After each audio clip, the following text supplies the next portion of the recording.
Hey everyone, welcome back. Today I am excited to share with you guys a few things. The first one being that this video is going to be the first in a new series I am calling the VDeck series. It's going to be taking a look at decks that I actually own and play with, and we're going to be starting out with my Omnath Locus of Rage Commander deck. And I'm even more excited to tell you guys that you can watch me playing this deck right now over on the Commander Tactics YouTube channel. I want to give a big shout out and thank you to my buddy Pope for having me on the first episode of the Commander Tripod. I had a really great time and you guys should definitely go over there and check that out. Now first, before we get into the deck list, I have to take out the trash here. I know in the previous video I said we would be covering the Walking Dead Secret Drop again, but I thought I would be covering it like this. And obviously that didn't happen. So I think we'll just leave it at this. Nobody's really happy about it, but it is what it is. So now we can get right into the deck list. Here we go, guys.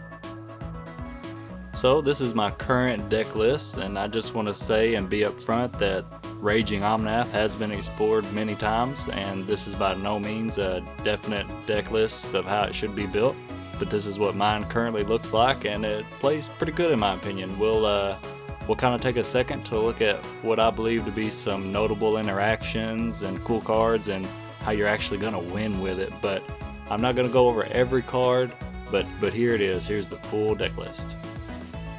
So this deck is looking to ramp up to Omnath as fast as we can, and then every turn after that we want to play as many lands as we possibly can every turn. So in our sorceries we are running a lot of ramp spells that are going to help us do just that. And even in the late game, these are not going to be dead draws for us because at the very least, they're going to be 5/5 bodies.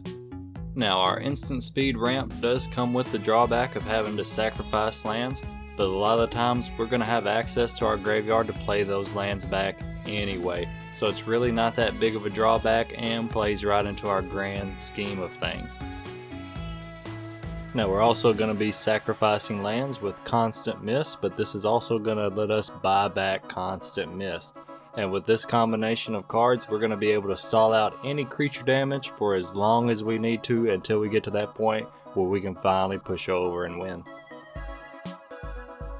Now to take a look at some of our land-based creatures in the deck, we have stuff in here that's going to give us access to additional land drops every turn, along with stuff that's going to let us play lands from the top of our library. So any two combinations of these guys right here, they're going to let us cycle through our deck and play lands extremely efficiently. And if they're left on the board, these guys are going to be a major threat. Alright, so we've played our lands, we've casted Omnath, we're ready to win. How are we going to do that? Well, the most basic way is just sending in our army of 5/5s. A lot of the times we're able to give them haste with things like Rhythm of the Wild, or more preferably a Chroma's Memorial, which is not only going to give them haste but also flying and a whole bunch of other stuff your opponents is just not going to like. Now if we don't have haste, or for some reason we are unable to attack, we still have a few outs and a few different ways to win. We have cards like Warstorm Surge and Wear the Ancient's Dread. These are both going to allow us to deal 5 damage off of the trigger of our elemental tokens, and since we are that kind of player, we are also running Fiery Emancipation, which is going to turn that 5 damage into 15 damage. Now the last card we're going to talk about is probably the scariest one and what's going to win you the most games, Scape Ship. This is going to allow you to sacrifice any number of lands, and then you get to search your library for that many land cards and put them on the battlefield tapped.